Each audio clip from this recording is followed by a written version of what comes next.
Hey, I'm Tom. And I'm Tanner. Welcome to episode 80 of Bird Squawk. Tough one. Tough one. We have a lot to talk about today.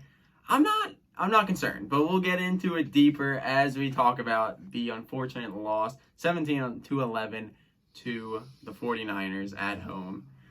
Sorry, we forgot to do the instant reactions. Give us a break. We haven't gone to a game in a year. So we'll be back on that for the Chiefs game, but there wasn't much. I think overall the consensus was disappointment, but not frustration. It was a little more just like, it was there. It was there for the taking, but that's what this season's going to be. Yeah, it was death by 1,000 little cuts. You know, there were opportunities. I think it's a learning example for Sirianni. Yeah. Let's get points. Let's not get cute. Let's learn from this. Let's move forward. Definitely a game I thought we could have stole. Yeah, I mean, for sure.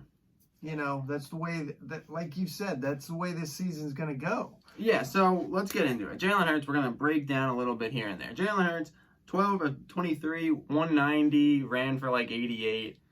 Okay. He played okay. I ranked him last week. I would have said he had an A. He passed round 1. Round 2, I think he was kind of on the ropes, kind of survived. I think he played all right. Nothing too concerning. Yesterday when I was writing up the notes, I was kind of really thinking what I wanted to talk about. But then today, I saw through 6 starts, him and Carson are very similar. So I think it's mostly the Eagles going to give him the ability to develop. Because I thought he played okay. He just missed a couple deep throws.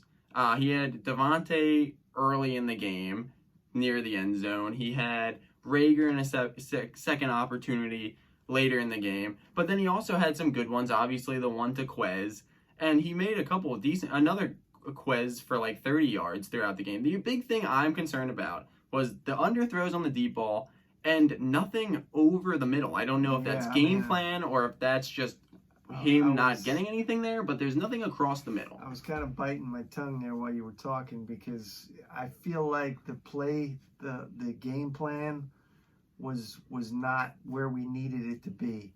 And obviously this is the second real game Sirianni's calling first plays. Game with tape, everything. You know, the tape's out there. But really, we didn't have any tight ends in action. Were they playing? I mean, come on, that's been a staple over the middle, you know? I mean, what did we throw the ball in the second half? Not a heck of a lot, right? And you connect on that 90-yarder and we can't get it in. Yeah, that really killed the mood down there. It was really electric. I mean, people showed up, but you could tell the more the game went on, the more they were losing the crowd. Just there wasn't a lot for people to get into. It was just slowly dissipating as it kept going. But that's the main thing I'm concerned about is everything's outside the numbers, which there's nothing wrong with that. But sometimes you need slants or like you said, you need some like curl routes with the tight ends, something to get that part of the field invested, get that part of the field open.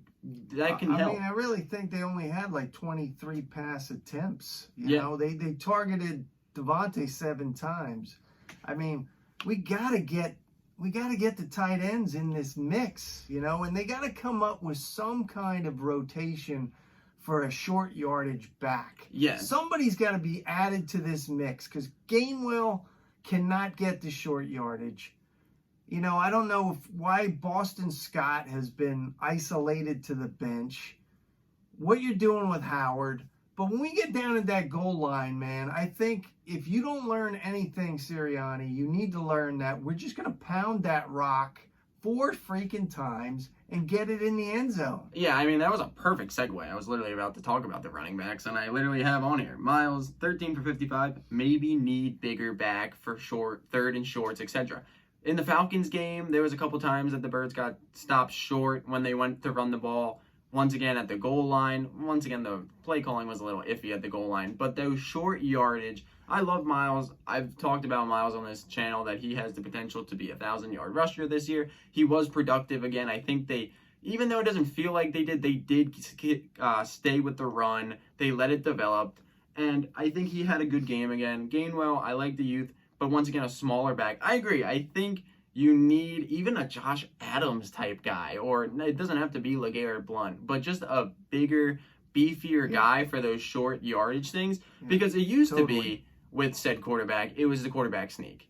But with Jalen, I don't know. I think he could definitely do that, but I just don't see Saucy as a guy to be like that. They're saying Jalen's squatting 600 pounds, so let's go, man. Let's just freaking quarterback sneak it, take it in. Yeah, I mean, that works too if you want to do quarterback sneaks on those short yardage situation, but I agree most of the time we're going to run. That's the safest bet I like. I would rather see them running, but you need that guy that's going to be able to get in.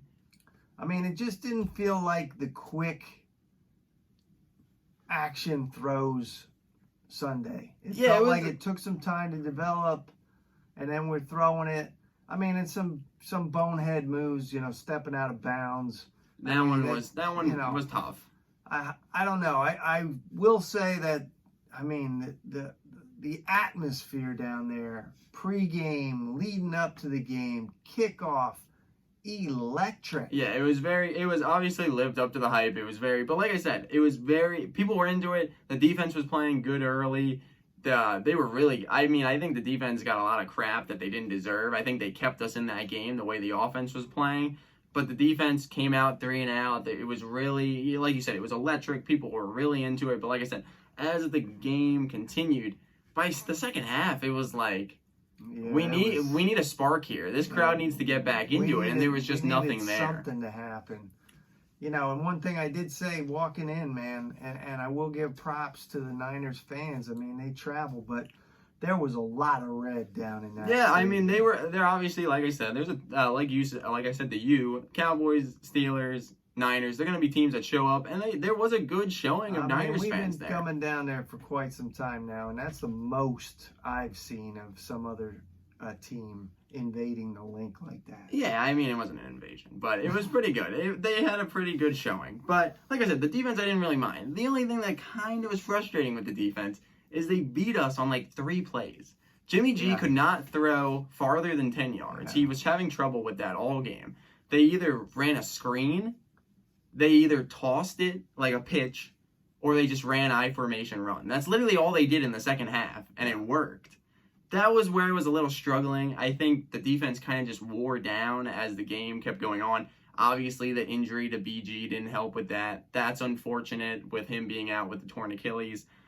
But I left disappointed, but not end of the world situation. That being said, the upcoming schedule isn't really great. The next month isn't very exciting. Yeah, I mean, I left there feeling like, definitely, like I said, that was one we could have stole. Yeah, before I get into the schedule, obviously, Brandon Graham out, Brandon Brooks, torn pec. It's going to be Landon Dickerson, see what the kid can do. Love Brandon Brooks, but he's kind of been an injury-prone guy as well. Thankfully, he's not out for the season, but obviously have to see how that concludes. But yeah, now this schedule. We obviously have Dallas week, baby. The Cowboys this week. And I don't know. I don't really feel great. I do think they're going to show up, be prepared. I don't see them dwelling. I do see them moving on. I think it's another good test. You know, hey, we're talking about these fights, right? Round 3 coming up. Let's see how you get up off the canvas, right? After getting knocked down, let's see how you get back up. After you've been in your corner for a couple days, how you come out. Let's see what happens. Yeah, I mean, I definitely see it very much to the Niners. I think the Cowboys and the Niners are probably similarly overall teams. And I think it's just going to be tough. I know there's going to be a lot of Birds fans down there, but it's going to be the Cowboys home opener Monday night. It's going to be a tough environment. A lot of young guys that haven't been down there. I think they can hang into it, but I would say I'm on the side of it's not going to come out on our favor. That being said, I think they could win it. Well, I feel like, hey, we went from sky's the limit week 1 with these receivers to week 2. Were they getting separation? Were they getting open? I mean, can Devontae catch a contested ball? We know he can catch wide open balls. Can he catch a contested ball? Rager, what is Rager doing? Is he taking a step forward? Is he taking a step back? And is Quez just our burner?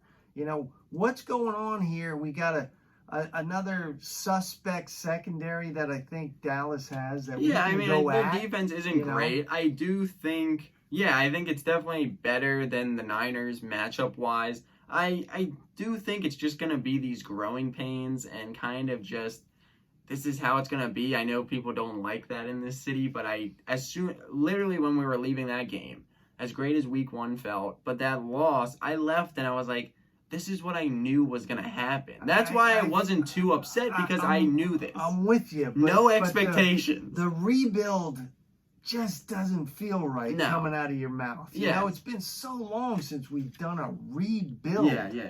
But we have to be patient. Yeah. We've talked about this. The bar is low. You know, we're gonna Highs have and ups lows. and downs. And all the thing season. is, I think we're on a little bit of a down right now because Cowboys, once again, I think this is a game they can win. But it don't get but much better. I don't after like them, that. Then right? they come home and it's the Chiefs. That's and like 95% they're gonna lose. I think they could hang around, but Patrick Mahomes is gonna torch this second. And then it's Tampa Bay. No, then we go to Carolina. Oh, that's true. Who I think they got a can little ahead of win, myself. even though they're 2-0. I think we could beat the Panthers, but they're looking better than I probably would have gave them at the beginning of the year. Then it's the Buccaneers, which Yeah. probably isn't going to happen. So the next month could not be great. This team could be 1-5 at the end of this month. Yeah. They could also be 3-3. So I think they could beat Dallas, and I think they could beat the Panthers. They're going to lose to the other two. That's going to happen. Or they're going to lose all 4. Or they could maybe beat the Panthers. I think the Panthers are a team they could definitely beat. And I think the Cowboys are a team they could beat. So round 3. I don't know. I'm still optimistic. I still think this team is going to bounce back. I still like Saucy. It's early. I get it. I agree. Not great play calling. Didn't like what they did. Missed opportunities in the red zone. Yes. But I'm not jumping off a cliff because this is what I expected. And anything positive is positive for this season. Right. I mean, I felt like we were gonna win that game. It was right there. It was there. Like that's what I'm still disappointed about. Yeah. You know, till Monday night, till we get this one out of our system, I'm still disappointed like usual when I feel like, man, it was there for the taking. Yeah. And we didn't step up and take advantage of it. You know, in that first half, we had a chance to put our foot on their throat and put them down, and we left them hang around. That was the main that's thing. Generally, That what touchdown- happens when you leave somebody hang around. Exactly. The touchdown before half. I mean, you got the blocked field goal, the missed red zone opportunity.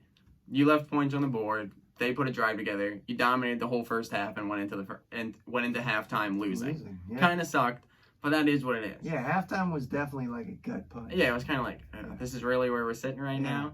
And then you came out in the second half and went 3-out. So But hey, optimism is in the air for Monday yeah, night. so everyone right? back, Monday night, reset. regroup. 24-hour rule is over. Yeah, we it's move over. on. But, I mean, hey, enjoy Sunday. They don't play. It's always good when the Birds don't play on Sunday. You can kind of just sit back, Red enjoy, zone. do whatever. But Monday, we'll be blocked in. Yeah. I don't know. definitely. Be optimistic. I'm not predicting a W. I honestly think they're going to lose. But, well, it's optimistic. It's the Cowboys. We hate them. Hopefully you get that divisional game. You get that juice. People show up. You never know.